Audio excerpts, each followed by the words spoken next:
नमस्कार मेरे प्यारे दोस्तों, मैं संजय कुमार SKGKGS चैनल में आपको हार्दिक स्वागत करता हूं। आशा करता हूं कि आप सभी लोग बहुत अच्छे होंगे और आप लोग की पढ़ाई बहुत अच्छे से चल रहे होंगे।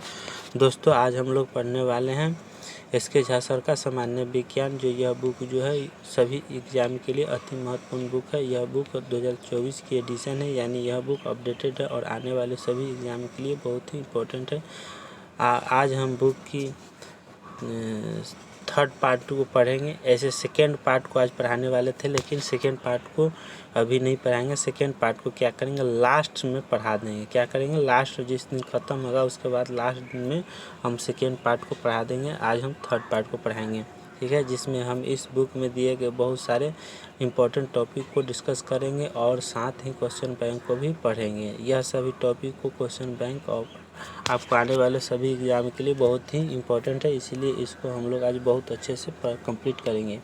इसलिए वीडियो लॉन्ग बनेंगे तो आप लोग घबराइएगा नहीं, पेशेंस के साथ बने रहिएगा। एक बात और कहना चाहता हूं दोस्तों, मेरे कहना आप मानते हैं तो मैं कहूँगा कि आपको कोई भी एग्ज़ाम है तो इस बुक को शुरू से अंत तक ज़रूर से ज़रूर को पढ़ कर जाना चाहिए। तो चलिए मेरे प्यारे दोस्तों, स्टार्ट करते हैं। आज का क्या है, फिजिक्स पढ़ा रहा है, क्योंकि बायो तो ख़त्म हो चुका है तो फिजिक्स में पहला चैप्टर ख़त्म कर दिए।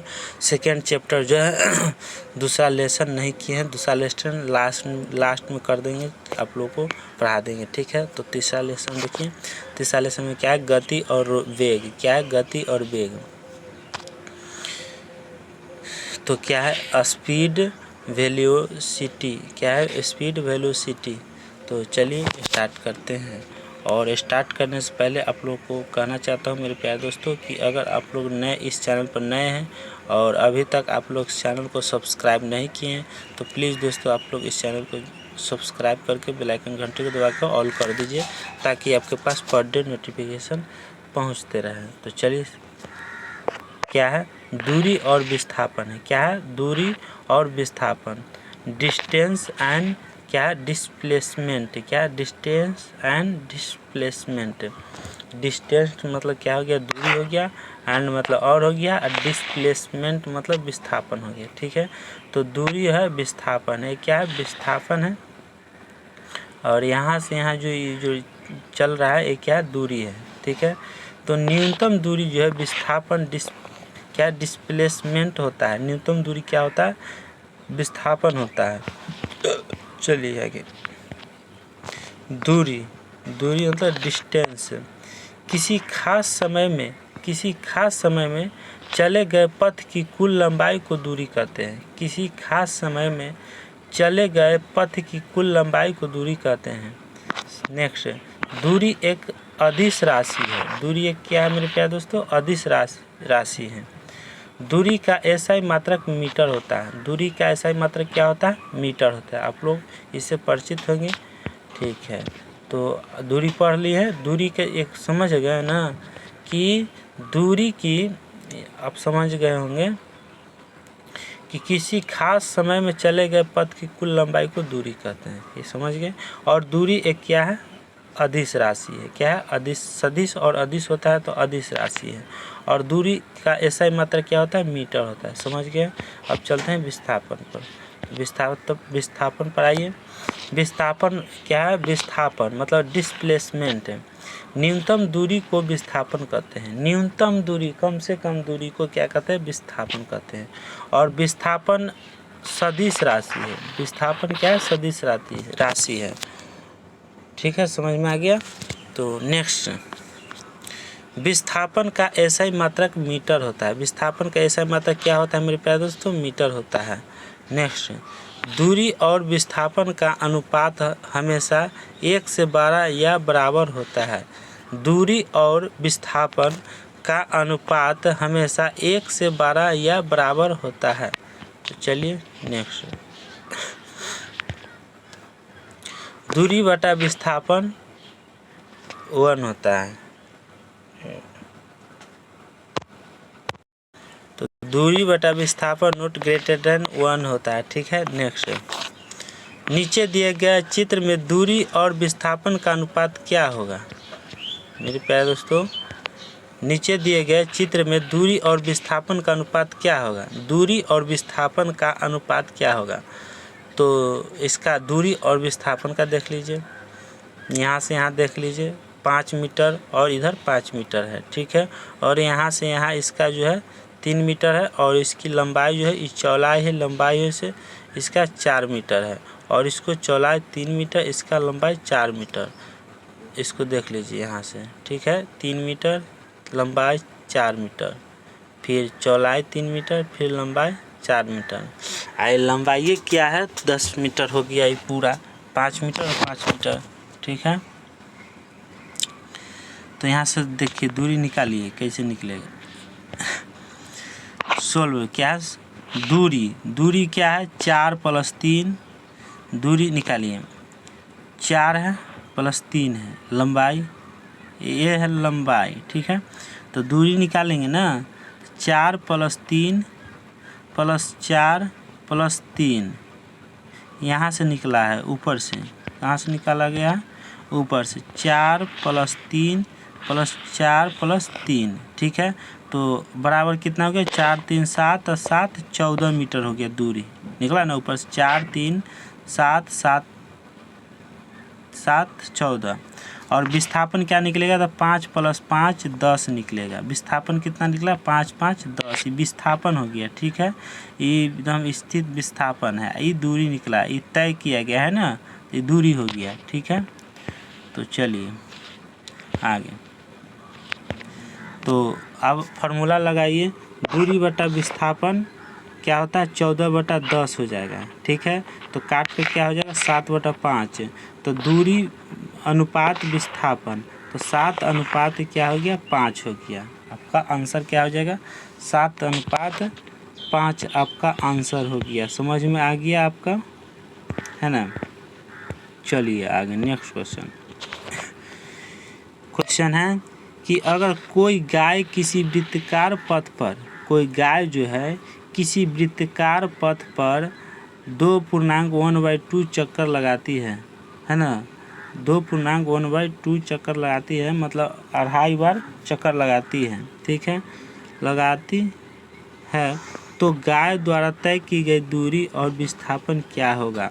अगर वृत्ताकार पथ की त्रिज्या 7 मीटर हो, वृत्ताकार पथ की त्रिज्या जो है 7 मीटर हो तो क्या होगा। वृत्ताकार पथ की त्रिज्या 7 मीटर हो तो क्या, इसकी फिर से, अगर कोई गाय किसी वृत्ताकार पर 2.1/2 चक्कर लगाती है तो गाय द्वारा तय की गई दूरी और विस्थापन क्या होगा। तय की गई दूरी और विस्थापन पूछ रहा है, ठीक है।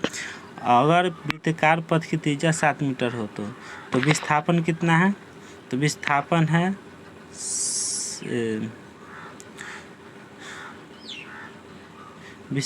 अगर वृत्ताकार पथ की त्रिज्या 7 मीटर है तो विस्थापन कितना है, 7 + 7 है 14 मीटर है। देखिए क्या है, वृत्ताकार है, ये क्या है मेरे प्यारे दोस्तों, ये देखिए वृत्ताकार है, ये क्या है वृत्ताकार है, ठीक है।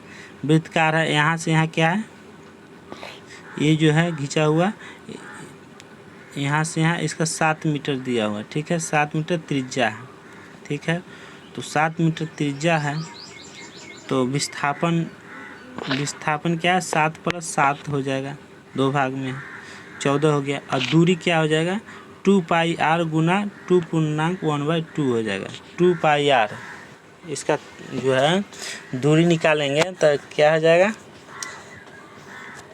त्रिज्या का दूरी हो जाएगा 2πr गुना 2.1/2 हो जाएगा। तो चलिए आगे देखते हैं। तो 2 गुना पाई का मान होता है 22/7 गुना r का मान 7 है, त्रिज्या है तो, और गुना 5/2 हो गया, 5/2 हो गया, 2 दूना 4 1 5/2 हो गया। अब इसको काट दिया जाए तो काट के कितना आया मार्क्स 110 मीटर आता है, 110 मीटर आ रहा है, ठीक है। और आप लोग कहिएगा कि फिर 110 कैसे आया सर, काटें कैसे, तो आप काट दीजिए ना, 7 से 7 काट दीजिए एक मरतबे में, 2 से 2 काट दीजिए एक मरतबे में, तो कितना आया, अब बचिए कितना 22 और 5, तो 22 और 5 में गुना कर दीजिए, ठीक है। गुना करेंगे कितना आएगा 22 पचे 110 आ गया ना। चलिए ठीक है, नेक्स्ट।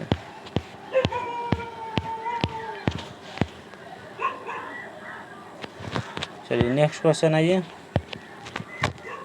अगर किसी वस्तु को 5 मीटर की ऊंचाई तक फेंका जाता है, किसी कोई भी वस्तु है उसको 5 मीटर ऊंचा तक फेंका जाता है और वह वस्तु पुनः पूर्वावस्था में, पुनः वहीं पे जहाँ से फेंका गया वहाँ पूर्वावस्था में आ जाती है। क्या है, फेंका जाता है और वह वस्तु पुनः जो है पूर्वावस्था में आ जाती है, तो दूरी और विस्थापन का अनुपात क्या होगा। देखिए विस्थापन जो है 0 है। कैसे, अगर किसी वस्तु को 5 मीटर की ऊंचा तक फेंका जाता है तो और वह वस्तु पुनः पूर्वावस्था में आ जाता है, तो पूर्वावस्था में आ गया, दूरी अवस्था विस्थापन का अनुपात क्या होगा, जो है दूरी और विस्थापन का अनुपात क्या होगा, तो विस्थापन होगा। विस्थापन क्या है, 0 है। क्या है, 0 है।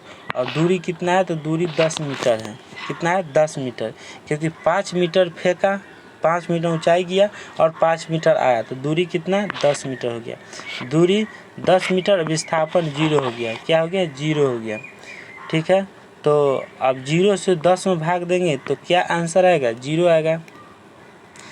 10:0 आ जाएगा। क्या आ जाएगा, 10:0 आ जाएगा आंसर। ठीक है, 10:0 आंसर हो गया।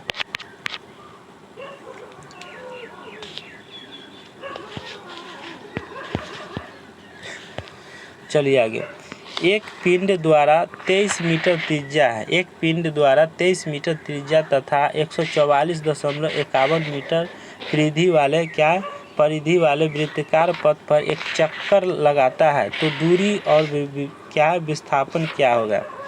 तो देखिए एक पिंड द्वारा 23 मीटर त्रिज्या, 23 मीटर क्या त्रिज्या है, यहाँ देखिए 23 मीटर त्रिज्या है। यहाँ एक पिंड द्वारा, एक पिंड है, ठीक है, 23 मीटर त्रिज्या तथा 144.51 मीटर परिधि। ये टोटल परिधि इसका कितना है, इसका टोटल जो है चक्कर लगा रहा है, परिधि कितना है इसका, परिधि वाले वृत्ताकार पथ पर एक चक्कर लगाता है, तो दूरी और विस्थापन क्या होगा। दूरी और विस्थापन इसका निकाला जाए। चलिए पिंड द्वारा तय की गई दूरी वृत्ताकार पथ की परिधि 144.51 मीटर है। तो एक चक्कर लगाने के बाद पिंड का विस्थापन बिंदु ए से बिंदु ए तक की दूरी 0 है। एक चक्कर लगाएगा तो बिंदु ए से बिंदु तक ए तक की 0 है। ठीक है, नेक्स्ट।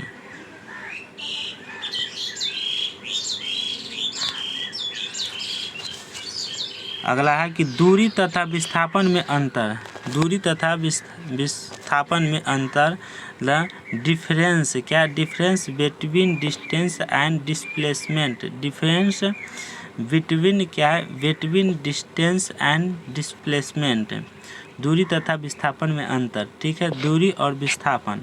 तो दूरी जो है, दूरी केवल परिणाम को व्यक्त करता है, दूरी जो है केवल परिणाम को व्यक्त करता है, और विस्थापन परिणाम तथा दिशा दोनों को व्यक्त करता है। विस्थापन जो है परिणाम और दिशा दोनों को व्यक्त करता है। दूरी सदैव धनात्मक 0 होती है। दूरी जो है सदैव धनात्मक है ना, धनात्मक और 0 होती हैं। और वही विस्थापन जो है धनात्मक और ऋणात्मक तथा 0 भी हो सकता है। विस्थापन में क्या है कि धनात्मक ऋणात्मक भी हो सकता है, धनात्मक ऋणात्मक तथा 0 भी हो सकता है।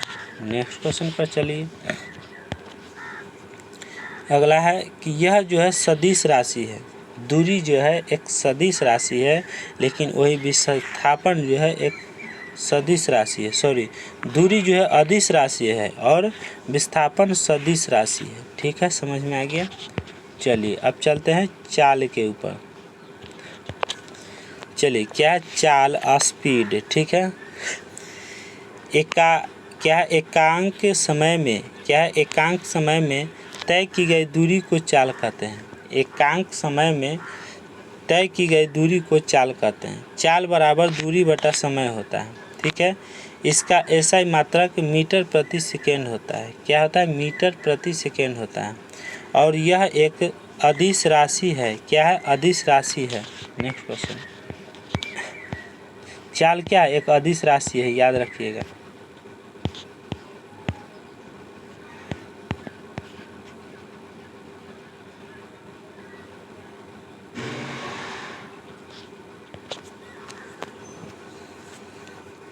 नोट, मंदन लिखने के लिए क्या है? मंदन लिखने के लिए ऋणात्मक चिन्ह का प्रयोग नहीं करते, इसलिए उत्तर ए है। क्या? उसका आंसर क्या हो जाएगा? ए हो जाएगा। ठीक है, चलिए। गति का समीकरण क्या है? गति का समीकरण, लेट एस से हो गया विस्थापन, एस से क्या हो गया? एस से विस्थापन मतलब डिस्प्लेसमेंट। क्या? डिस्प्लेसमेंट। यू से क्या हो जाएगा? प्रारंभिक वेग। यू से होता है प्रारंभिक वेग होता है। क्या है? Initial velocity. वी से होता है अंतिम वेग मतलब फाइनल वेलोसिटी। और ए से क्या होता है? त्वरण होता है। ए से क्या होता है? त्वरण होता है, एक्सेलरेशन होता है। ठीक है। टी से समय होता है, ये याद रखिएगा आप लोग। टी से क्या होता है? समय होता है। और जी से गुरुत्वीय त्वरण होता है। जी से क्या होता है? गुरुत्वीय त्वरण होता है। और जी का मान क्या होता है? 9.8 मीटर प्रति सेकेंड स्क्वायर या 10 मीटर प्रति सेकेंड स्क्वायर होता है। ठीक है, चलिए, ये समझ में आ गया। ये आप लोग को जो सूत्र जो है ये याद रखिएगा, ये आप लोग रट डालिए। ठीक है, याद कर डालिए ताकि आप लोग को कोई प्रॉब्लम ना हो। यहाँ से क्वेश्चन ऑब्जेक्टिव में पूछा जाता है कि एस से क्या है? विस्थापन है, बनाने में कोई भी असुविधा ना हो, है ना। यू से प्रारंभिक वेग, वी से अंतिम वेग, ए से त्वरण, टी से समय, जी से गुरुत्वीय त्वरण और जी का मान है। चलिए, अगले क्वेश्चन है। नोट, छात्रों द्वारा प्रश्न बनाते समय प्रश्न का दिया हुआ मान या उत्तर मान फ्रैक्शन क्या है? 9.2 कॉमा क्या है? 9.8 कॉमा 19 क्या 90.6 मतलब 19.6 हो तो जी का मान 9.8 मीटर प्रति सेकेंड स्क्वायर लेना है, अन्यथा 10 मीटर क्या है? स्क्वायर 10 मीटर प्रति सेकेंड स्क्वायर लेना है। अगर अपने मन से लेना हो तो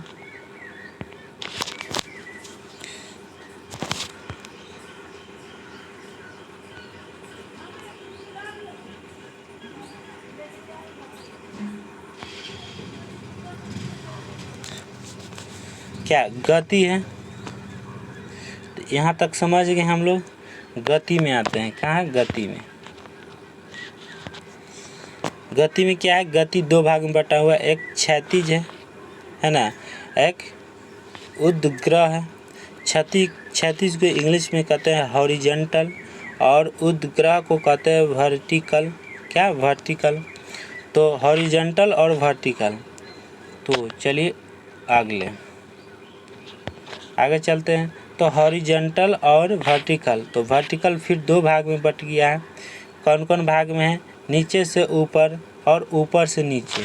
ठीक है, और हॉरिजॉन्टल का देख लेते हैं। हॉरिजॉन्टल सिंगले में दिया हुआ है इसका सूत्र। ठीक है, तो पहले हॉरिजॉन्टल को ही देख लेते हैं। हॉरिजॉन्टल में फर्स्ट में है, इसमें v बराबर u प्लस AT होता है। v बराबर u प्लस AT होता है। और सेकेंड में है s बराबर UT प्लस 1/2 AT स्क्वायर होता है। ठीक है, थ्री में v स्क्वायर बराबर u स्क्वायर प्लस 2as होता है। और फोर में SN बराबर u प्लस a/2 इंटू क्या है? छोटी क्या है मेरे प्यारे दोस्तों? SN बराबर u प्लस a/2 क्या है?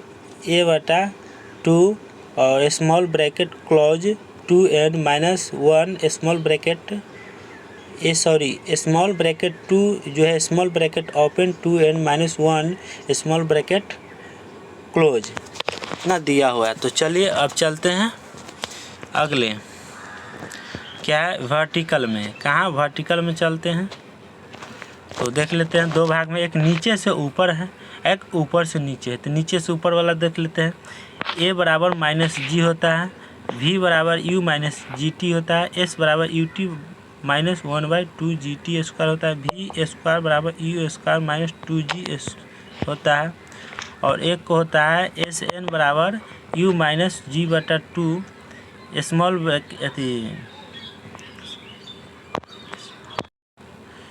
Small bracket open 2n minus 1 small bracket close. चलिए अब चलते हैं कहाँ, ऊपर से नीचे की ओर चलते हैं। ऊपर से नीचे की ओर क्या है, ऊपर से नीचे की ओर a बराबर प्लस जी होता है, v बराबर u प्लस जी टी होता है, s बराबर U T plus 1/2 G T square होता है, v स्क्वायर बराबर यू स्क्वायर प्लस 2g होता है। चलिए नेक्स्ट है एस एन बराबर यू प्लस जी टी क्या होता है, g2 और 2n माइनस 1 होता है। ठीक है, मतलब एस एन बराबर यू प्लस जी बटा 2 small bracket open 2n minus 1 small bracket close होता है। तो चलिए आगे, चलिए नोट में आइए। नोट में है गति के समीकरण के नाम और उनका संबंध। माना कि u बराबर 0 तो a बराबर 0, ये मान लेना है अपने मन से, क्या है, अपना मन से मान लेना है। ठीक है, और प्रथम v बराबर u प्लस ए टी होता है, वेग समय को बताता है। v बराबर u प्लस ए टी वेग समय को बताता है। क्या चीज़, वेग समय को बताता है। द्वितीय s बराबर U T plus 1/2 A T square, ये विस्थापन समय को बताता है। ये जो फार्मूला जो है s बराबर U T plus 1/2 A T square, ये जो है विस्थापन समय को बताता है। और v स्क्वायर क्या है, तृतीय v स्क्वायर प्लस बराबर यू स्क्वायर प्लस 2as किसको बताता है, तो विस्थापन वेग को बताता है, विस्थापन वेग को बतलाता है। तो चलिए ये फार्मूला याद रखिएगा आप लोग। चलिए क्या ग्राफ है, क्या है ग्राफ है, ग्राफ को देख लेते हैं। ये जो है क्या हो रहा है, विस्थापन हो रहा है, क्या हो रहा है, विस्थापन हो रहा है। ठीक है, और ये जो है समय है, क्या है, समय है। ठीक है, तो देखिए यहाँ से यहाँ वेग बढ़ता है है ना, वेग घटता है। पहला में जो है इसमें देखिए, इसमें वेग क्या हो रहा है, यहाँ से यहाँ वेग ऊपर की ओर बढ़ रहा है, ऊपर की ओर थोड़ा जा रहा है तो वेग बढ़ रहा है। सेकेंड में देखिए ये जो है वेग जो है घटता है, यहाँ से यहाँ जाइएगा तो यहाँ से मुड़ गया है, नीचे की ओर आएगा तो घटेगा, ऊपर की ओर जाएगा तो वेग बढ़ते जाएगा, नीचे की ओर आएगा तो घटते जाएगा। ठीक है, और ये जो है समान मात्रा में है, एकदम समान में गया है, एकदम एक अथी में गया है, तो इसको कहेंगे कि वेग समान रहता है। इसमें वेग क्या होता है, समान रहता है। इसमें देखेंगे तो घटता है, इसमें बढ़ता है और इसमें समान रहता है। ठीक है, और चौथा में देखेंगे, चौथा में क्या है, विराम अवस्था में, ये जो है विराम अवस्था में है, स्टॉप है, विराम अवस्था में। ठीक है, और पंचमा में क्या है, ये जो है असंभव है, ये क्या है, असंभव है, ये जो है असंभव है। तो आपको समझ में आ गया। तो चलिए नेक्स्ट,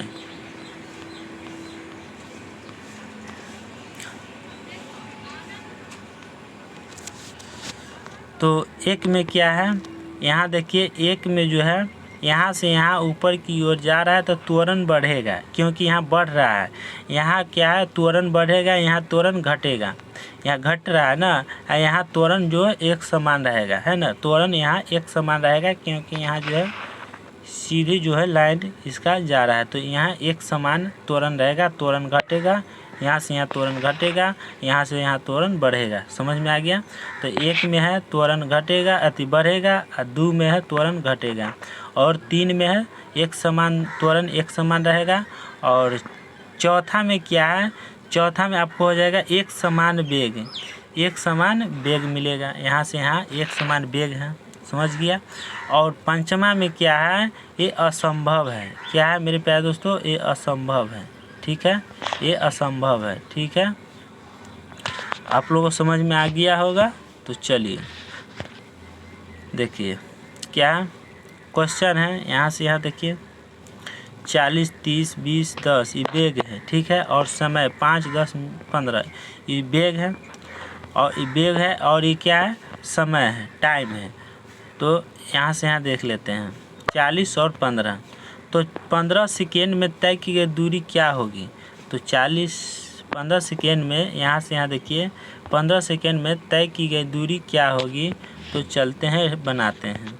तो 15 सेकेंड में तय की गई दूरी तो क्या होगा, 15 सेकेंड में दूरी जो है 15 गुना 40 होगा। कितना होगा, क्योंकि 15 जो है अटैच कर रहा है 40 के, 40 से कर रहा है ना।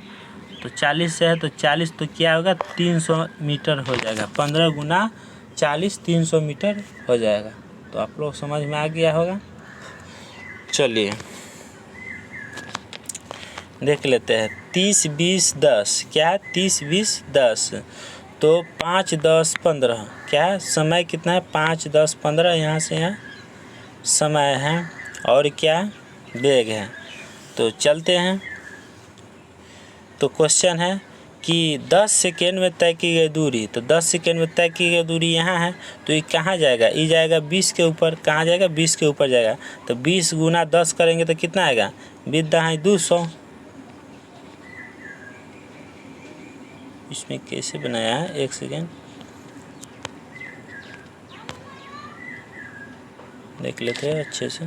ठीक है, क्या है मेरे प्यारे दोस्तों, एक बार देख लेते हैं। क्या 10 सेकेंड में तय की गई दूरी है ना, 10 सेकेंड में तय की गई दूरी यहाँ है। ठीक है, 10 सेकेंड में तय की गई दूरी 1/2 गुना 5, इसमें फार्मूला लगा दिया गया है। 1/2 गुना कितना है, 5 गुना 20। 5 किस पर आएगा, 20 पे है ना, यहाँ से यहाँ आ जाएगा, इस पे आ जाएगा। ठीक है, और 10 पे क्या आ जाएगा, 10 पे आ जाएगा 30। 5 गुना क्या आ जाएगा 20, और 5 गुना फिर 20 क्या है, 5 गुना फिर 20 आ गया, 2 बार आ गया। 10 सेकेंड में तय की गई दूरी। ठीक है, तो क्या आ जाएगा 50 + 100 क्या है, यहाँ से 2 से काट देंगे 20 को, तो कितना मतलब कटेगा, 10 मतलब काटेंगे ना। तो आपका अब गुना कर दो तो 10 बचे 50, प्लस में क्या हो जाएगा 20 बचे 100 हो जाएगा। अब दोनों को ऐड करेंगे तो कितना आ जाएगा, 150 मीटर आ जाएगा। तो आप लोगों को समझ में आ गया होगा कि कैसे कैसे बना है। ठीक है, तो चलिए अगले क्वेश्चन पर चलते हैं। नेक्स्ट क्वेश्चन पर इसका फार्मूला होता है, उसी पर बैठाया गया है। ठीक है, चलिए नेक्स्ट क्वेश्चन।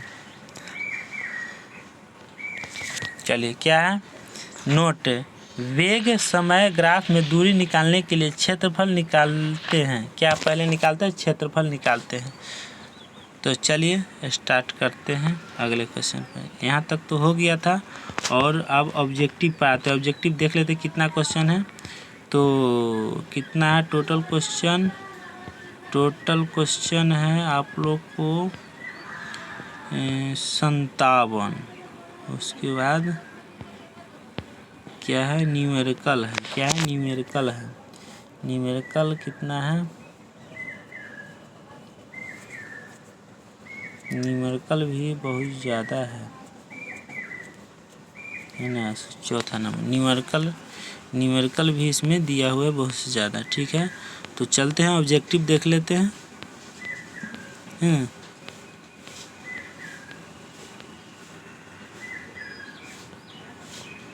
चलिए ऑब्जेक्टिव पर आते हैं।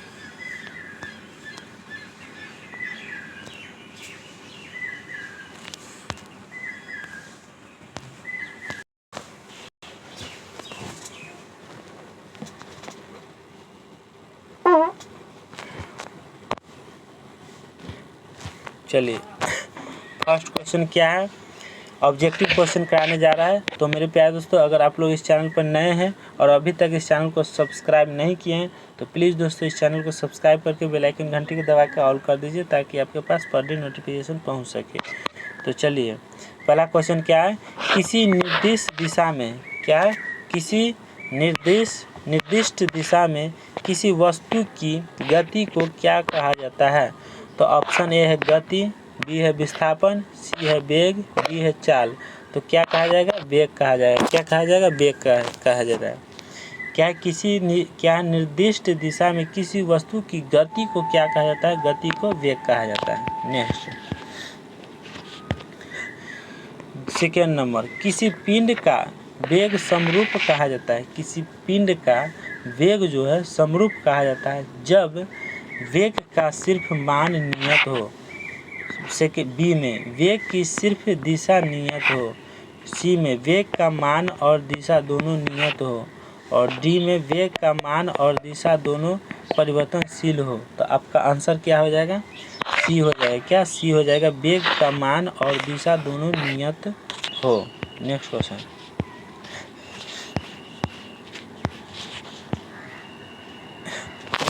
नेक्स्ट क्वेश्चन क्या है मेरे प्यारे दोस्तों? 2 क्वेश्चन यहाँ पे मिला, उसके बाद तीसरा क्वेश्चन यहाँ से, ठीक है। थर्ड क्वेश्चन, चाल, दूरी और समय, चाल, दूरी और समय का सही संबंध कैसे है? किससे संबंध है? चाल और दूरी का सही संबंध किससे है? तो आपका आंसर हो जाएगा बी। क्या हो जाएगा? बी हो जाएगा, एस बराबर डी बाई टी। क्या हो जाएगा? एस बराबर डी टी। तो चलिए अगला है तत्कालिक। क्या? तत्कालिक वेग और औसत वेग तब बराबर होते हैं जब वस्तु डैश होती है। क्या होती है मेरे प्यारे दोस्तों? 4 नंबर क्वेश्चन, तत्कालिक वेग और औसत वेग तब बराबर होते हैं जब वस्तु डैश होती है। क्या होती है वस्तु?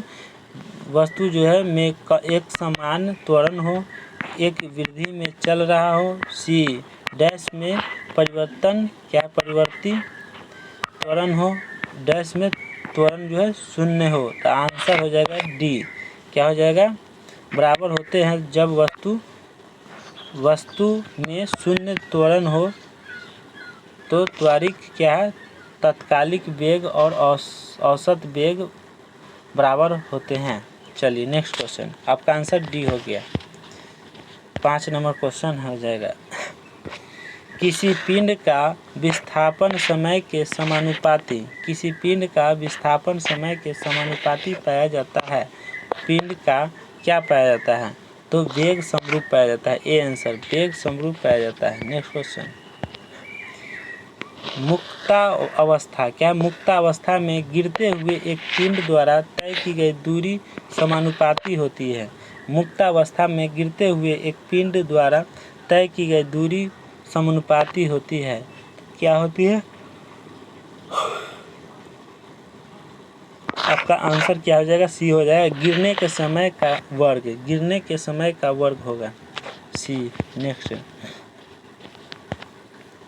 क्वेश्चन नंबर 7, 5 किग्रा की वस्तु पर 40 न्यूटन के बल को लगने से प्राप्त त्वरण निम्न होगा। मतलब 5 किलो है ना, 5 किलो की एक वस्तु पर है ना 40 न्यूटन के बल को लगाने से प्राप्त त्वरण निम्न होगा। 40 न्यूटन के बल अगर लगाया जाए तो उसमें प्राप्त क्या होगा? तो प्राप्त त्वरण क्या होगा? तो इसमें क्या आंसर हो जाएगा? तो 8 मीटर प्रति सेकेंड स्क्वायर हो जाएगा। ए आंसर हो जाएगा। क्या? ए, ऑप्शन ए आंसर हो जाएगा। क्या हो जाएगा? 8 मीटर, इसे भागा देंगे 40/5, तो 5 8 40, तो 8 मीटर प्रति सेकेंड स्क्वायर हो जाएगा। ठीक है, आंसर। एक भीड़ भाड़ वाली सड़क पर एक बस की गति डैश गति का एक उदाहरण है। एक भीड़ भाड़ वाली सड़क पर एक बस की गति डैश गति का एक उदाहरण है। तो क्या? असमान है। क्या हो जाएगा? ए हो जाएगा, असमान। नेक्स्ट क्वेश्चन, यदि वेग समय ग्राफ समय अक्ष के समांतर हो, यदि वेग समय ग्राफ समय अक्ष के समांतर हो तो क्या हो जाएगा? वस्तु नियत वेग से चल रही हो। क्या है? वस्तु जो है नियत वेग से चल रही हो। आंसर हो जाएगा। चलिए नेक्स्ट क्वेश्चन, क्वेश्चन नंबर 10, नीचे दिए गए वेग समय ग्राफ का कौन सा भाग शून्य त्वरण को प्रदर्शित करता है? क्या करता है? शून्य त्वरण को प्रदर्शित करता है। तो आपका आंसर हो जाएगा ए बी, बी में बी सी और सी में सी डी और डी में डी सी। तो कह रहा है कि दिए गए वेग समय ग्राफ का कौन सा भाग जो है शून्य त्वरण का प्रदर्शित करता है? तो शून्य करता कौन? B C. कौन? बी सी नहीं, हाँ बी सी होगा, बी हो जाएगा आंसर। क्या हो जाएगा? बी हो जाएगा, बी हो जाएगा। नेक्स्ट क्वेश्चन 11 नंबर, गति का दूसरा समीकरण डैश समय के बीच संबंध दर्शाता है। क्या संबंध दर्शाता है? किसका? स्थिति का। गति का दूसरा समीकरण क्या है? स्थिति और समय के बीच संबंध देता है। नेक्स्ट क्वेश्चन 12 में, निम्न में से कौन सी मात्रा चाल के साथ इसकी गति निर्दिष्ट करती है? कहा है कि कौन सी मात्रा जो है चाल के साथ इसकी गति निर्दिष्ट करती है? तो आपका आंसर हो जाएगा सी, वेग। क्या हो जाएगा? वेग हो जाएगा। नेक्स्ट क्वेश्चन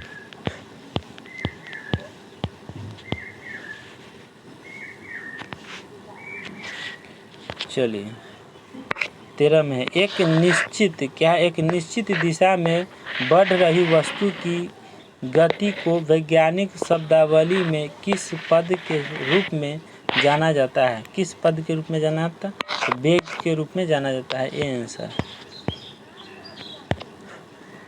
14 नंबर, वेग में परिवर्तन लगने वाला समय, वेग में जो परिवर्तन लगने वाला समय है उसे क्या कहते हैं? त्वरण कहते हैं। सी। क्या कहते हैं? त्वरण कहते हैं। एक समान तल वाली सीधी सड़क पर नियत त्वरण पर दौड़ने वाली कार के संबंध में इनमें से कौन सा कथन सत्य है? तो कौन सा कथन सत्य है मेरे प्यारे दोस्तों? तो आपका आंसर हो जाएगा डी, कार का वेग निरंतर बदल रहा है। कार का वेग क्या है? निरंतर बदल रहा है। 16 नंबर, जब कोई वस्तु एक समान गति से गति कर रही हो तो इसका त्वरण क्या होगा? जब कोई वस्तु एक समान गति से गति कर रही हो तो इसका त्वरण क्या होगा?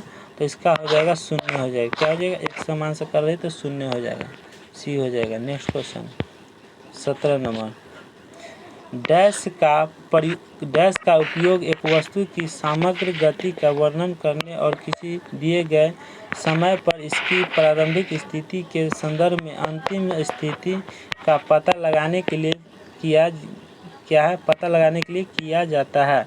तो किसका पता लगाए? तो दूरी और विस्थापन की पता लगाने के लिए किया जाता है।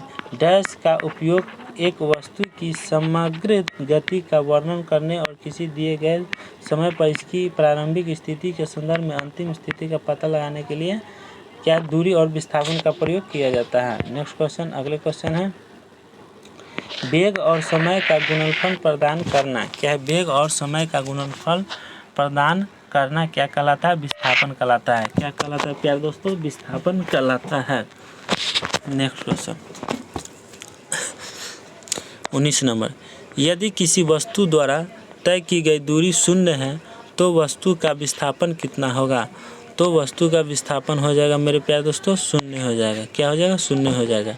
नेक्स्ट क्वेश्चन, एक वस्तु को ऊपर की ओर फेंका जाता है यदि 100 मीटर की ऊंचाई तक जाती है। जब कोई भी वस्तु को ऊपर फेंका जाता है तो अगर 100 मीटर की ऊंचाई तक जाती है और फिर फेंकने वाले के पास वापस आ जाती है तो डैश मीटर होगा। तो वापस आ गया, 100 मीटर फेंका जाता है और फिर वापस चला आया तो कितना हो जाएगा? तो शून्य न हो जाएगा। क्या हो जाएगा? शून्य हो जाएगा। क्या हो जाएगा? शून्य हो जाएगा, क्योंकि 100 मीटर तो गया लेकिन फिर वापस आ जाएगा। तो फिर जहाँ से फेंका गया वहीं आ गया तो क्या हो गया? शून्य हो गया, जीरो हो गया। तो क्या हो जाएगा, डी हो जाएगा। वस्तु का वास्तविक विस्थापन क्या हो जाएगा, शून्य हो जाएगा। कोई भी जहाँ से हम फेंकेंगे वहीं कोई भी वस्तु अगर वापस चले आएगा तो वहाँ क्या हो जाएगा, शून्य हो जाएगा। ठीक है, इतना आप लोग याद रखिएगा। चलिए नेक्स्ट क्वेश्चन आ जाइए। अगला क्वेश्चन क्या है, विस्थापन की परिवर्तन के दर को डैश कहा जाता है। क्या कहा जाता है, तो वेग कहा जाता है। विस्थापन की परिवर्तन के दर को वेग कहते हैं। ठीक है, नेक्स्ट क्वेश्चन, यदि कोई वस्तु समान समय अंतराल में असमान दूरी तय करती है, यदि कोई वस्तु समान समय अंतराल में असमान दूरी तय करती है तो इसे डैश कहा जाता है। क्या कहा जाता है, तो इसे असमान गति कहा जाता है। क्या, असमान गति कहा जाता है। चलिए 23 नंबर आ जाइए। 23 नंबर,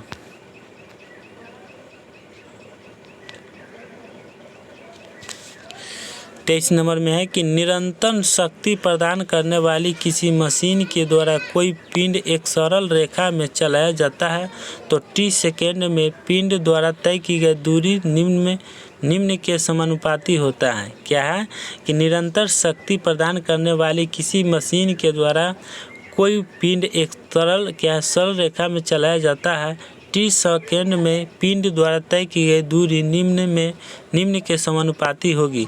तो किसका होगी, तो टी पूर्णांक 3/2 हो जाएगा। टी पूर्णांक 3/2 हो जाएगा। चलिए नेक्स्ट, डी आंसर हो जाएगा। नेक्स्ट क्वेश्चन 24 का, जब एक पर्यवेक्षक के सापेक्ष समय के साथ वस्तु की स्थिति लगातार बदलती जा रही है तो कहा जाता है कि वह गतिशील है। क्या, जब एक पर्यवेक्षक के सापेक्ष समय के साथ वस्तु की स्थिति लगातार बदलती जा रही है तो कहा जाता है कि वह गतिशील है। तो आपका आंसर हो जाएगा बी। चलिए 25 नंबर में आइए। किसी वस्तु का त्वरण इसके डैश में प्रति इकाई समय में हुआ परिवर्तन है। किसी वस्तु का त्वरण इसके डैश में प्रति इकाई समय में हुआ परिवर्तन है। क्या है, तो वेग। किसी वस्तु का त्वरण इसके वेग में परिवर्तन इकाई समय में हुआ परिवर्तन वेग कहलाता है। ठीक है, चलिए 26 में, निम्नलिखित में से कौन सी एक वेक्टर मात्रा है। क्या है, वेक्टर मात्रा है तो वेग है। डी आंसर हो गया।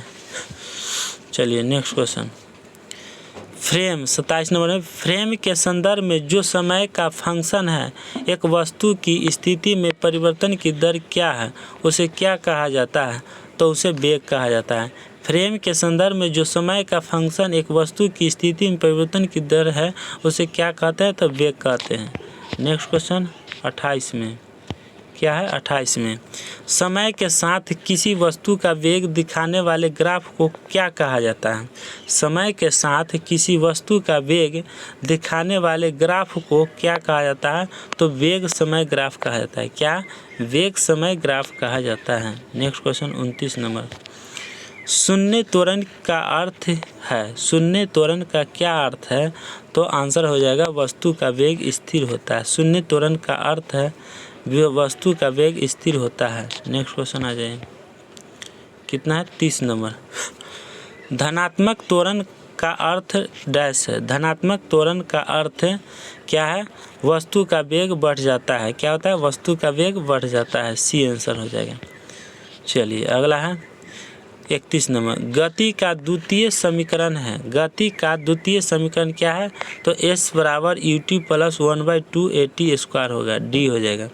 32, शून्य से स्वतंत्र रूप से गिरने वाली वस्तु में, शून्य से स्वतंत्र रूप से गिरने वाली वस्तु में क्या होता है, समान त्वरण होता है। क्या होता है, समान त्वरण होता है। सी आंसर हो जाएगा। चलिए 33 नंबर में है कि डैश वह भौतिक राशि है जो कभी भी ऋणात्मक नहीं हो सकती है। कभी भी क्या होगा, ऋणात्मक नहीं हो सकती है, जो दूरी है कभी भी ऋणात्मक नहीं होगी दूरी। समझ में आ गया 33 में। तो चलिए 34 नंबर क्वेश्चन, 34 पर आ जाइए प्यारे दोस्तों। चलिए 34, क्या है, कोई पिंड वेग v के साथ ऊपर की ओर ऊर्ध्वाधर रूप से फेंका जाता है। यह ऊंचाई h तक पहुंचने के बाद पृथ्वी की ओर लौट आता है। पिंड द्वारा तय की गई दूरी तथा विस्थापन का अनुपात क्या होगा? तो वो अनंत हो जाएगा। क्या हो जाएगा? अनंत हो जाएगा। D answer. चलिए 35। किसी पिंड के वेग समय का ग्राफ सरल रेखा में आता है तथा मूल बिंदु से गुजरते हुए x अक्ष को छूता है तो पिंड गतिशील है। क्या है? बदलते हुए त्वरण से। क्या है? बदलते हुए त्वरण से। सी। चलिए 36 नंबर। किसी वाहन की गति माप यंत्र बताता है। किसी वाहन की गति जो है माप यंत्र बताता है, उसकी क्या है? तत्क्षणिक चाल। क्या है? तत्क्षणिक चाल बताता है। बी आंसर हो जाएगा। चलिए अगला क्वेश्चन है 37 नंबर में।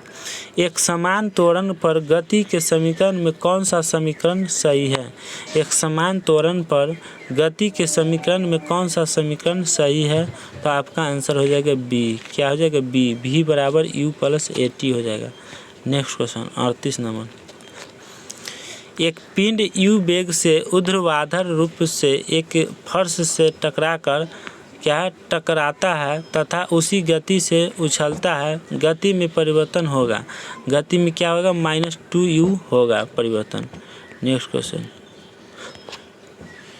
किसी पिंड का वेग समरूप कहा जाता है। किसी पिंड का वेग जो है समरूप कहा जाता है जब क्या है? वेग का मान और दिशा दोनों नियत हो। क्या है? किसी पिंड का वेग समरूप कहा जाता है जब वेग का मान और दिशा दोनों क्या है? नियत हो। Next question 40 number. एक समान वृत्तीय गति। क्या है? एक समान वृत्तीय गति में क्या होता है? चाल अचर और वेग चर रहते हैं। एक समान वृत्तीय गति में चाल अचर और वेग चर रहते हैं। Next question 41। वेग v से चलती हुई कार का ड्राइवर ए दूरी पर अचानक सामने एक चौड़ी दीवार देखता है। वेग v से चलती हुई कार का ड्राइवर जो है एक दूरी पर अचानक सामने एक चौड़ी दीवार देखता है। उसे निम्नलिखित करना चाहिए। क्या करना चाहिए? तो ए और बी दोनों करना चाहिए। क्या? ए और बी दोनों करना चाहिए। मतलब तेज़ी से ब्रेक लगाने चाहिए, तेज़ी से ब्रेक लगाना चाहिए और तेज़ी से मोड़ लेना चाहिए। गाड़ी को मोड़ लेना चाहिए, तभी उसे दुर्घटना से क्या होगा? बच सकता है। चलिए नेक्स्ट क्वेश्चन आ जाइए। तो सी हो जाएगा उसका आंसर। चलिए 42। किसी पिंड का विस्थापन समय के समानुपात पाया जाता है। किसी पिंड का विस्थापन जो है समय के समानुपाती पाया जाता है। पिंड का क्या होता है? त्वरण समरूप है। बी आंसर हो जाएगा। क्या? त्वरण समरूप है। चलिए 43 नंबर में चलते हैं। 43 में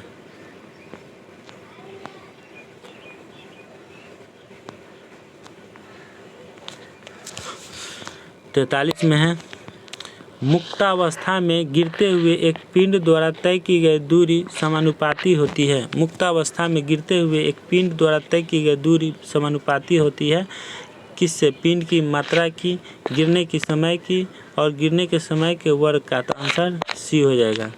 नेक्स्ट क्वेश्चन। मोटर गाड़ियों ए और बी के दूरी समय ग्राफ से पता चलता है कि ए और बी से पता चलता है। क्या पता चलता है? मोटर गाड़ियों ए, ठीक है, और बी की दूरी समय ग्राफ से, दूरी जो है समय ग्राफ से पता चलता है कि ए जो है, ई जो है दूरी है और ए जो है समय है। ठीक है, समय है। तो क्या इसका अति हो जाएगा मेरे प्यारे दोस्तों? ए में है कि एक समान वेग से चली किंतु बी नहीं, पूरी दूरी तक बी की अपेक्षा ए अधिक वेग से चली। सी, पूरी दूरी तक ए की अपेक्षा बी अधिक वेग से चली। तो आपका आंसर क्या हो जाएगा? सी हो जाएगा। क्या हो जाएगा? सी हो जाएगा। नेक्स्ट, निम्नलिखित ग्राफ क्या प्रदर्शित करता है? निम्नलिखित ग्राफ जो है क्या प्रदर्शित करता है? तो वेग है मीटर प्रति सेकेंड और समय सेकेंड है, तो क्या हो जाएगा? एक समान त्वरण प्रदर्शित करता है, एक समान त्वरण। चलिए 46 नंबर में आइए। शून्य से स्वतंत्र रूप से गिरने वाली वस्तु की क्या कहते हैं? समान त्वरण होती है। क्या होती है? समान त्वरण होती है। 46 क्या था वो? 46 था। 46 के बाद 47 आता है। क्या आ गया मेरे प्यारे दोस्तों? 57 आ गया। 57, 58, 59, तो फिर 49। इसमें 46 के बाद 47 आना चाहिए, तो आ गया 57। चलिए यहीं से बताता हूँ। एक वस्तु असमान वेग तथा समान त्वरण से गतिमान है, तब क्या एक वस्तु जो है असमान वेग तथा समान त्वरण से गतिमान है, तब क्या होगा? तो वेग समय ग्राफ रेखीय होगा। क्या है? वेग समय ग्राफ रेखीय होगा, तो आपका सी आंसर हो जाएगा। चलिए वो 47 मान लेते हैं मेरे प्यारे दोस्तों। क्या मान लेते हैं इसको? 46 पढ़ा दिए थे, तो इसको 47 मानिए। ठीक है, इसको क्या मानेंगे? 47। ठीक है, इसको 47 मान लीजिए। चलिए इसको 48 मान लीजिए।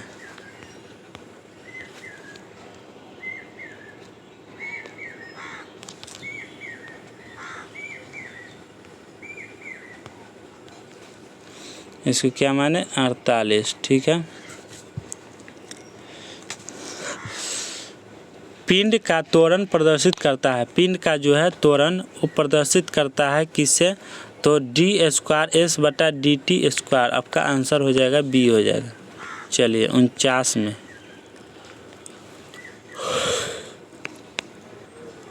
एक कण एक समान वेग से गतिमान है। कण की गति के संबंध में निम्न में से कौन सा कथन सत्य है? तो आपका आंसर हो जाएगा बी, इसकी त्वरण शून्य है। क्या एक कण एक समान वेग से गतिमान है? कण की गति के संबंध में निम्न में से कौन सा कथन सत्य है? तो इसकी त्वरण जो है शून्य है, तो आपका बी जो है कथन सत्य है। चलिए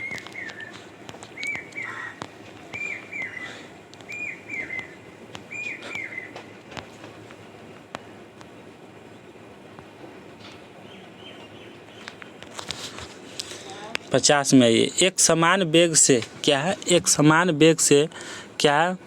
एक समान वेग से बदलती किसी वस्तु का त्वरण डैश होगा। क्या हो जाएगा? असमान हो जाएगा, धनात्मक हो जाएगा, ऋणात्मक हो जाएगा, शून्य हो जाएगा। आपका शून्य हो जाएगा, डी। 51 मंददाता का अर्थ डैश त्वरण है। मंददाता का अर्थ है ऋणात्मक त्वरण है। नेक्स्ट क्वेश्चन 52 किसी वस्तु का वेग व्यतीत हुए समय के समानुपाती होता है, तो वस्तु का डैश होगा। क्या हो जाएगा? एक समान त्वरण हो जाएगा, बी आंसर।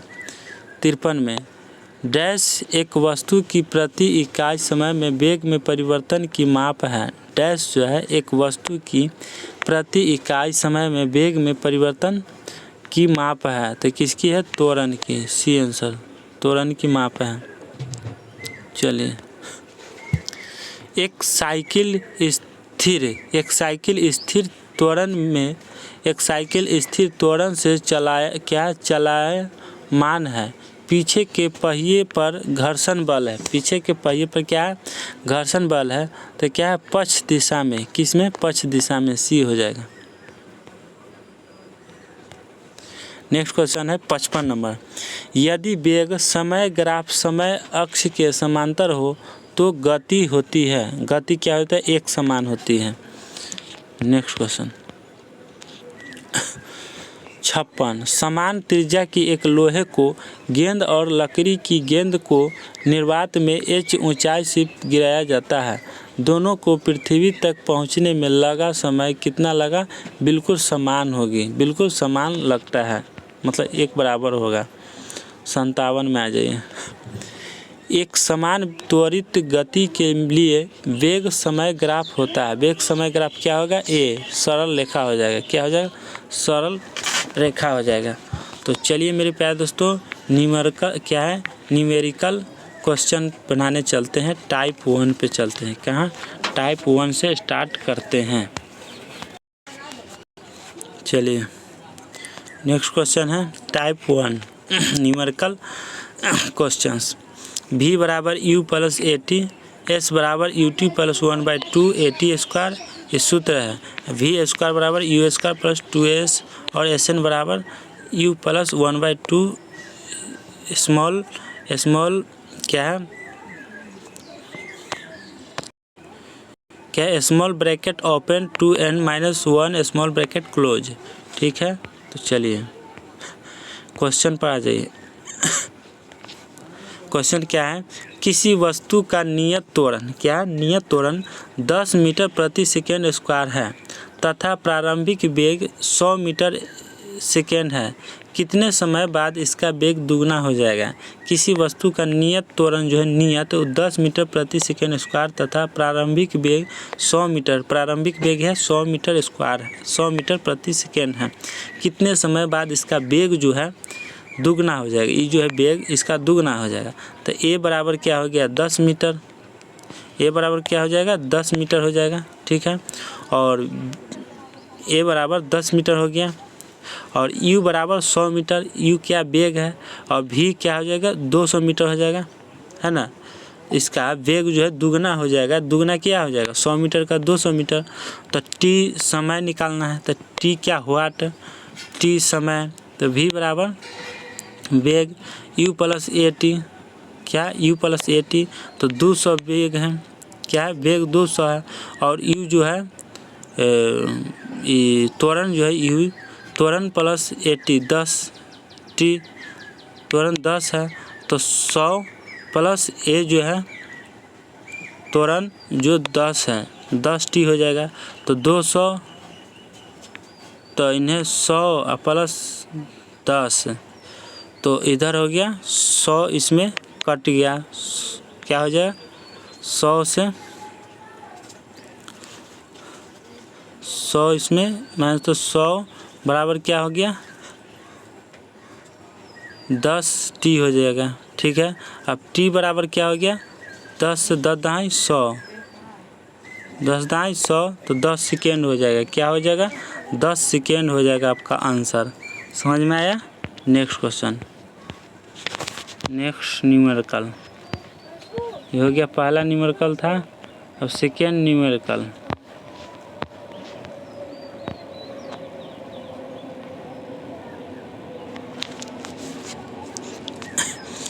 एक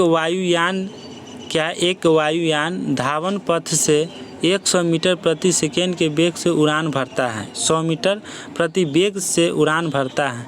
यदि वायुयान अपने विश्राम स्थल से 10 मीटर प्रति सेकेंड के एक समान त्वरण से बढ़ता है तो अपेक्षित वेग प्राप्त करने के लिए धावन पथ की लंबाई जो है कितनी होनी चाहिए? तो कितनी होनी चाहिए मेरे प्यारे दोस्तों? चलते हैं सोल्व करते हैं।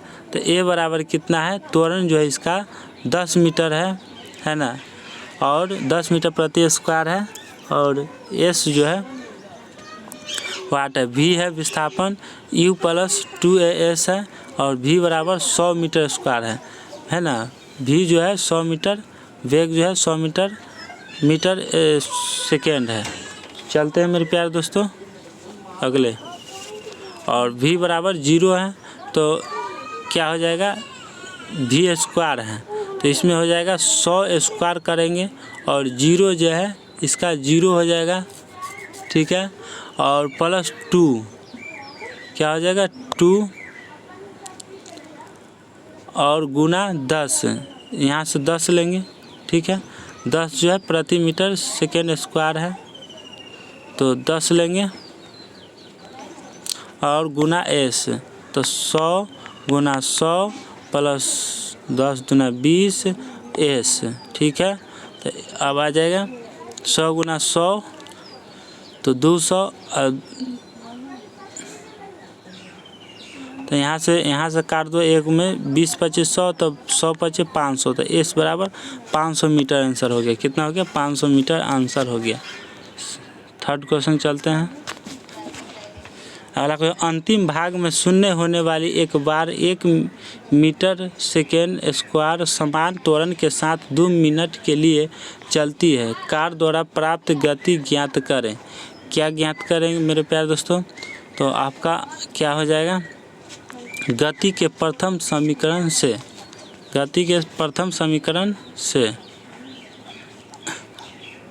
चलिए, क्या है? u बराबर 0 है और t समय जो है 2 मिनट क्या है? 20 सेकेंड है। a बराबर 1 मीटर प्रति सेकेंड स्क्वायर है।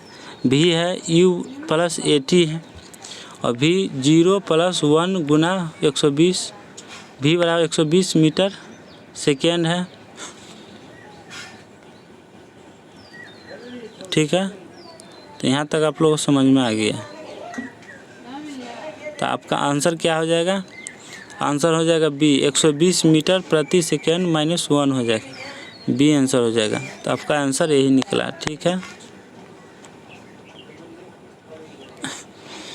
स्थिर, चौथा नंबर, स्थिर अवस्था से शुरू होने के बाद एक नाव एक सीधी रेखा में नियत दर से 3 मीटर प्रति 3 मीटर स्क्वायर के त्वरण से 8 सेकेंड तक गति करती है।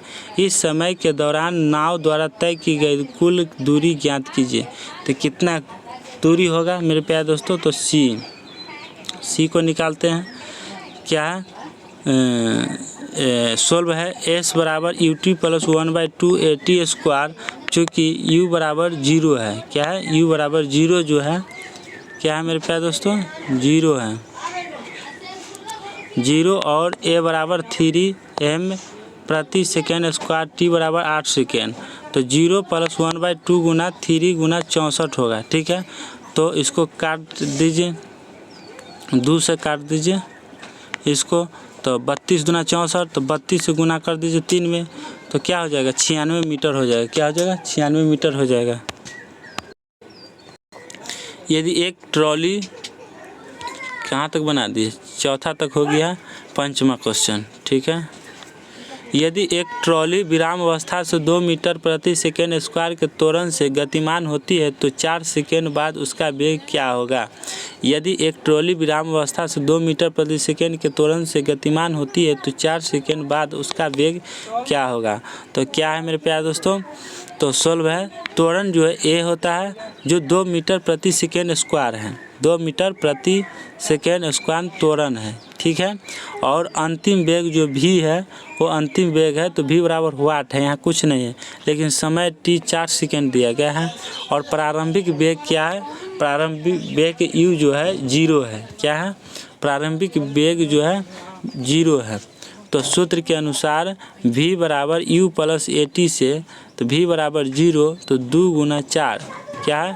at का मान हो गया, समय क्या है? 4 है, एक का त्वरण क्या है? 2 है, तो 2 गुना 4, तो v बराबर क्या हो जाएगा? तो 4 दूना 8 मीटर प्रति सेकेंड आंसर हो जाएगा। 4 दूना 8, 8 जोड़ेंगे 0 में तो क्या होगा? 8 मीटर प्रति सेकेंड आंसर हो गया। आप लोग समझ में आ गया होगा। चलिए, नहीं आया होगा तो दोबारा देख लीजिएगा। एक रेलगाड़ी विश्राम अवस्था से 5 मिनट में उसकी गति 90 जो है किलोमीटर प्रति घंटा हो जाती है। यह मानते हुए कि त्वरण समान है तो रेलगाड़ी द्वारा उसी समय में तय की गई दूरी होगा। क्या होगा मेरे प्यारे दोस्तों? तो चलिए बनाते हैं। क्या होगा? चलिए, क्या दिया है? सोल्व है। ट्रेन की प्रारंभिक गति u बराबर 0 मीटर सेकेंड है और अंतिम गति v बराबर 90 गुना 5/18 होता है। किलोमीटर निकालेंगे, 5/18 से 90 गुना 5/18 बराबर 25 मीटर प्रति सेकेंड होता है। ठीक है, 18 × 90 काट दीजिए, 5 मरतबे में 5 से 50 25 हो जाएगा। क्या होता है? इतना होता है। तो समय t क्या हो गया? 5 हो गया, 5 जो है समय हो गया, गुना 60 है, तो 60 से 5 में गुना करेंगे तो 300 हो जाएगा। क्या हो जाएगा? 300 हो जाएगा। अब गति के प्रथम समीकरण v बराबर u प्लस at से, है ना, तो v बराबर तो 25 बराबर v जो है 25 बराबर 0 u प्लस a और t क्या हो गया 300 हो गया, समय निकल गया। तो त्वरण a बराबर 25/300 मीटर प्रति सेकेंड स्क्वायर हो जाएगा। तो चलिए आगे। तो अब गति के द्वितीय समीकरण s बराबर ut प्लस 1/2 at स्क्वायर से रेलगाड़ी द्वारा तय की जाने वाली दूरी क्या है। s बराबर 0 प्लस 1/2 गुना 25/300 गुना 300 मीटर। तो s बराबर 3750 मीटर होगा। तो या s बराबर 3.75 किलोमीटर हो जाएगा। इसका मतलब क्या हो गया कि इतना मीटर है तो 1000 से भाग देंगे तो इतना आ जाएगा किलोमीटर में। समझ में आ गया ना? नहीं समझ में आया? मतलब 3750 है और इसमें 1000 से भाग देंगे। 1000 मीटर बराबर 1 किलोमीटर होता है। तो 1000 देंगे तो 1 2 3 4 है ना, 1 2 3 4 तो 3 0 है। तो यहाँ से भाग देंगे कभी भी 1000 से, तो क्या करेंगे 1 2 3 तो यहाँ बूंदा दे दो, है ना, 1 2 3 0 है ना, तो 1 2 3 0 यहाँ बूंदा दे दो तो कितना आ गया 3 किलोमीटर 75 आ गया ना। जीरो का कोई अति नहीं है, दशमलव के बाद जीरो का वैल्यू ख़त्म हो जाता है। ठीक है, तो चलिए 7 नंबर क्वेश्चन पर चलते हैं। कहाँ 7 नंबर क्वेश्चन पे। एक वस्तु स्थिर स्थिति से प्रारंभ होकर 4 मीटर प्रति वर्ग सेकेंड के निरंतर त्वरण से स्थानांतरित होती है। 8 सेकेंड के बाद इसकी गति कितनी होगी। तो 8 सेकेंड के बाद इसकी गति कितनी होगी मेरे प्यारे दोस्तों। तो क्या हो जाएगा, तो हो जाएगा गति के पहले नियम से क्या हो गया, गति के पहले नियम से क्या हो जाएगा, तो आपका v बराबर u प्लस at हो जाएगा और v बराबर 0 प्लस 4 गुना 8 हो जाएगा, है ना। और तो क्या 4 8 32 प्लस 0 तो क्या हो जाएगा 32 मीटर प्रति सेकंड। तो चूँकि u बराबर 0 तो a बराबर 4 मीटर प्रति सेकंड, तो t बराबर कितना 8 सेकेंड हो जाएगा। तो आपका आंसर क्या हो जाएगा 8 मीटर प्रति सेकेंड हो जाएगा। तो b हो जाएगा, है ना। तो कितना का बना है मेरे प्यारे दोस्तों 7 का।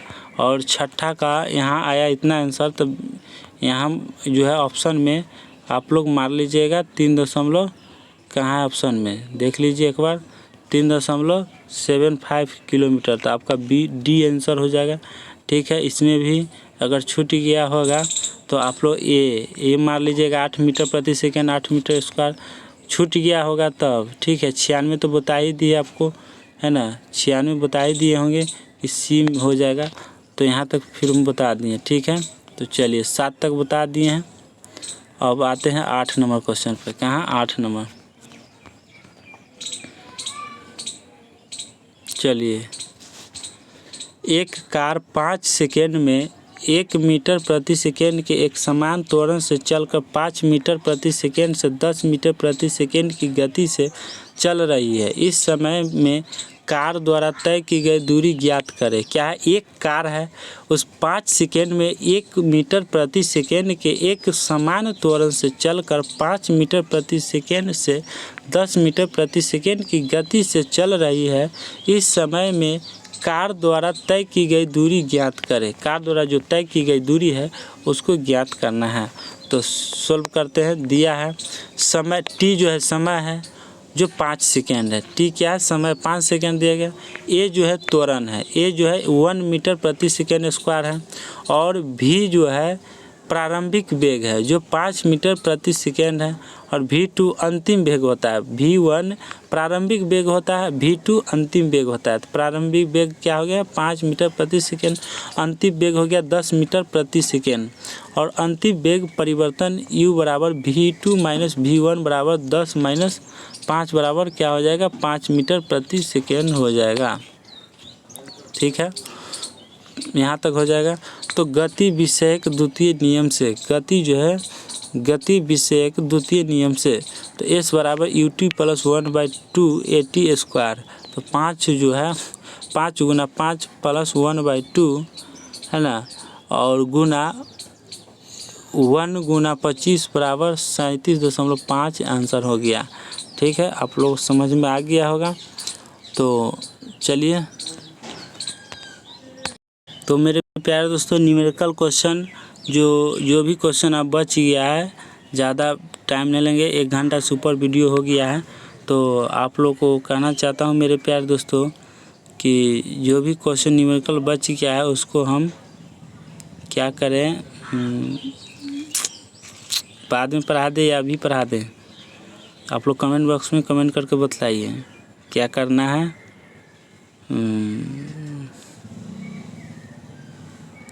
चलिए एक और चैप्टर पढ़ा देते हैं, कोशिश करते हैं। एक चैप्टर कहाँ तक ख़त्म हो जाएगा?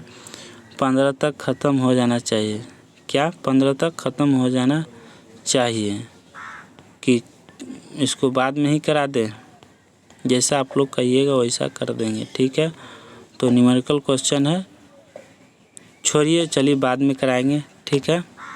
और इसको हम न्यूमेरिकल वाला जो है क्वेश्चन, इसको हम स्पेशल जो है हम आपको पढ़ाकर न्यूमेरिकल डाल देंगे, ठीक है। स्पेशल क्वेश्चन हम फिर से ना होगा तो 1 से लेकर जितना न्यूमेरिकल है उसका हम अलग स्पेशल वीडियो बना के इसमें डाल देंगे, ठीक है। तो आज का क्लास यहीं तक छोड़ते हैं। 17 नंबर पेज तक आप लोग को 17 नंबर से स्टार्ट करना है, ठीक है, क्योंकि उधर पढ़ा दिए हैं 16 तक पढ़ा दिए पेज तक। तो आप लोग याद रखिए। तो चलते हैं मेरे प्यारे दोस्तों। अब आप लोग कैसा लगा कमेंट बॉक्स में ज़रूर बतलाइएगा। और आप लोग नए हैं इस चैनल पर तो आप लोग इस चैनल को सब्सक्राइब करके बेल आइकन घंटी दबा कॉल कर दीजिएगा। तो चलते हैं, बाय बाय, जय हिंद, जय भारत, थैंक यू दोस्तों।